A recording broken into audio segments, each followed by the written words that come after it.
All right, welcome. Thank you so much for joining us all. Brit, nice to see you. Thanks for joining. Absolutely. Thanks for having me. Yeah, it's summer. I'm headed to Chicago next week for a trade show and just excited to get this topic out, have a conversation, have a dialogue around best practices and managing deductions. So we'll make sure to do that pretty quick, 5-10 minute conversation here. And I don't know how, Britt, you drew the short straw and got stuck with me talking deductions on Friday afternoon. I'm between you and the weekend. But Well, deductions, I consider myself a deductions nerd. This is an exciting topic for me, so I don't consider it the short straw. So I'm excited. I'm excited to be here. Truly. yeah, awesome. No, appreciate it. And we'll keep it light, like I said, informational and breezy so we can get people on their way. Okay. So just a quick intro. I'm Kyle from TrewUp, one of the CEOs and co-founders, and we help CPG brands manage deductions to maximize profit. So I spent about 13 years at Hain Celestial, really on the distributor management and sales side of the business, but saw firsthand there, how deductions, how challenging it can be, and how it can impact the P&L. And then I jumped over to a smaller company with one brand and saw really there, it was almost magnified. And so excited to talk through what I've learned in those 15 to 20 years. And of course, excited to have Brit join me in this conversation, Brit with CA Fortune. And, I think it's been probably over a decade that you've been in the CPG industry working on this type of stuff, operations, deductions, kind of all the above. And so I'll just hand it over to you to do a quick intro. Awesome. Great. Thank you. As you said, Brit Cattey, I'm the VP of support at CA Fortune. Deductions is part of what I oversee on a day-to-day basis. Other things would be other back office tasks such as order management, internal sales support, distributor headquarter management, and also trade management. But deductions, as I mentioned before, is a true passion of mine. When I first started out in the industry about 12 years ago, I started out as an administrative assistant who was actually doing the deductions on behalf of our brands, and truly felt like a detective, just out there searching and trying to solve problems. And over the years have been able to utilize technology such as TrewUp and really help make all of those processes much more efficient. I still find it exciting, and so I'm really happy to be here today to talk about deductions and some best practices. It's awesome. Yeah. Well, our purpose, kind of our goal today, and the purpose of this call, just we're going to run through and share kind of 4 principles and best practices in managing your business. The problem is this is tedious, it's time consuming, it's overwhelming. A lot of times it gets pushed on the back burner. And unfortunately, when that happens, you wake up one day and, the P&L is just upside down and you're wondering what happened. And so our promise, our goal today is give you actionable 4 kind of key principles that you can put in place today to start to make an impact as it relates to your deductions. And honestly, and Britt, you could probably talk to this. I've seen companies who, in actually leaning into this, they've cleaned up a lot of different things in their processes, their standard operating procedures, and just as a business, it can really kind of change the game for them. So, yeah, excited to get in. Absolutely. Let's do it. Cool. So we got 4 principles, as I've mentioned. The first topic that we're going to run through is establishing clear policies and procedures within your business to manage deductions. So, Britt, take us away. Yeah, so this one is very foundational, and it's something that I think whether or not you are an expert in CPG or whether you're coming from other industries, this is something that we can do to kind of get rid of that low-hanging fruit. Deductions can be very overwhelming when you're, working them day by day and touching each and every deduction to validate.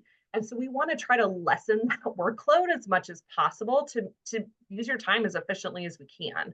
So the first thing there is to identify some of these recurring charges that happen because they're part of your contract. So if you think about a customer like UNFI or KE, your brand has a contract with them that authorizes a variety of things, such as payment terms, spoils. You know, KE's got their Connect BI fee. UNFI just launched their new SSA percentage fee. So these are percentages that you're either offering off invoice, or if you're not, they're getting deducted from you automatically. So I think it's important that whoever is approving or validating these deductions takes a little bit of time to go through their contracts with your customers to understand what you've already authorized, right? Let's get rid of that low-hanging fruit. Let's get rid of having to take those one by one to validate. You can just auto approve all of these deductions that are coming in, because you know that you've already authorized them. Or if you're seeing that these deductions are outside of what you've already authorized, then you know that you can dispute automatically. So it's very important that you understand what you've approved at the distributor already and what you haven't. So that would Yeah, be my first step there. yeah, it's a great point, and a couple of things it kind of brings to mind for me is also when we think about those, kind of contracts and what you've signed. There's also contracts and different documents that can write along with that, like an inbound routing guide, or some of these fee schedules, and different types of things. And so it's super important that not only are you reviewing your contract and understanding it and having that dialogue with your customer, which is a great point, also internal stakeholders. So think about customer success. If you have a transportation or logistics person or team, like all of that stuff, just making sure there's that clear communication, because then you can start to line out some standard operating procedures, who's on first if this type of deduction comes through.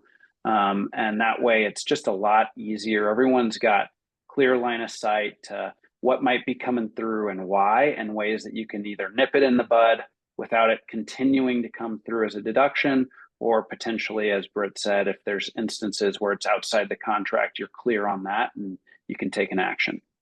Yeah, I love that. And one other thing to add really quick, I know we're going to talk about contracts and promotional calendars here in a minute, but there are some retailer or specific indirect customer fees that happen through UNFI and KE specifically, such as fair share fees and things like that, which you might not have a contract for. However, they are recurring. They're going to happen every quarter or at least annually. And those are typically approved just by being part of a customer's planogram. So I think it's also important when you're talking about internal stakeholders, talk to your sales team as well to figure out what kinds of charges are you going to be seeing on a regular basis that you might not have a physical backup for. Yeah, it's a great point. And just a hot tip, I've seen anywhere from 1% to 3% of sales be attributed to those types of categories, like a fair share and a spoils. That's just a percentage of your share of sales. So yeah, that's a great ad. Love it. Anything else on this one? No, I think that's good. Just understanding what you've already authorized and what you haven't to try to clear some of that chaff at the bottom. Yeah, and I would just, one final point that I've seen is I almost think of it, about it as like eyesores. So you mentioned those deductions that you have approved that come through, and it might be like an allowance or spoils or one of those types of allowances, and you can actually, even though you're going to still be, like, let's say, paying for that allowance, if you do it off invoice as opposed to a deduction, it can just kind of clean up what comes through as a deduction. So when you get into and start reviewing those more regularly, there's, like, you could go from 20 to 5 or 10 deductions that are really important. So just having a clean house as you think about like your standard operating procedures, that could be a quick change in terms of how you invoice if you include those, and it can clean up some of the clutter that comes through. Great point. Great point. Don't let those even come through as a deduction, right? Yeah. All right, let's keep rolling. And so our next one is monitoring and analyzing deduction trends. And so I'm super passionate about this one. Yeah. Obviously, at TrewUp, it's one of the key things we do, but I mean, you can do this manually. And the idea here is if you if you can start to take those deductions and understand and decode what's happening within the business and categorize those deductions into things like logistics, fees and fines, promotional spend, other types of deductions, and then monitor those trends, let's say month over month, then you can start to understand where there's opportunities to like claw back dollars. And again, it in a way, it goes back to those like standard operating procedures. Are there things that we could do differently that would reduce fees, or are there promotions that are going out that we want to adjust? And so just having those trends, I like to say like it's understanding the magnitude of something. So if you've got cut cases coming through and you're like, oh my gosh, this is a problem, but it ends up being, $200 over the year, it's not as big of a problem as we think. But it's really hard to tell and spot those trends the way that our deductions come through. So I think my key takeout here is if you can kind of get in, decode those deductions and start to categorize them and then track them month over month, you can quickly start to understand where you've got an opportunity within your business or in other ways to really start to claw back dollars that you can put towards working trade that's going to drive top line. And everyone wants to drive top line sales, including our distributor and retailer partners. Exactly. Another way I would kind of summarize everything that you just said is control what you can control. So I find that just to use some specific examples, that there's a lot of freight deductions that happen here. And it's important to monitor those trends to figure out, are these valid deductions? If they're not, if they're charging for shortage, humans are at the other end of the spectrum, right? At our customers. So mistakes do get made. So are these valid deductions? Did we actually short product? Did we actually arrive late? And so validating those, and if we can dispute and get some of those dollars back, great. If we find that, oh, you know what, we have been shorting a lot of product lately, or hey, we're not scheduling the appointment correctly, right? We're coming in too early, we're coming in too late. We can control that, right? And it can affect our own behavior with the distributor to help make a positive impact to the bottom line. So we've Absolutely.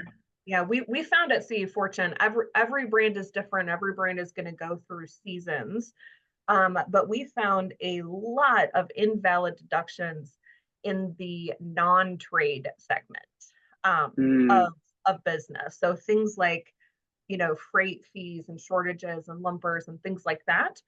We've been able to recoup quite a few dollars there. Now, like I said, every brand's different. You might be really wrapped up tight there, but are struggling on the promotional side. Let's do our due diligence there as well and try to analyze any outliers that don't seem right, that don't align with promo contracts, et cetera, any promotional fees that we didn't authorize, things like that. But yeah, let's control what we can control. And that way we can dispute what we can't. Yeah, no, I love that. And I think it's a great segue into the next point, which is centralizing your documentation and communication. So Britt, why don't you continue on that thread of conversation? I know a constant challenge, and I know because I face it daily, is making sure that brands have their promotional contracts and promotional calendars, that their deductions and finance team knows what is authorized at the retailer level, so that they don't have to waste time going back and forth and trying to understand what's approved. We at CA Fortune do our best to try to make sure that all contracts and promo calendars are available to our clients. And so whether you see Fortune or another broker, have your broker help you out with this. Have them make sure that you have all of that documentation ready to go so that you're not wasting time hunting. Because that can be what is the most inefficient use of time, and what ends up just taking more time than actually clearing the deduction itself is trying to hunt.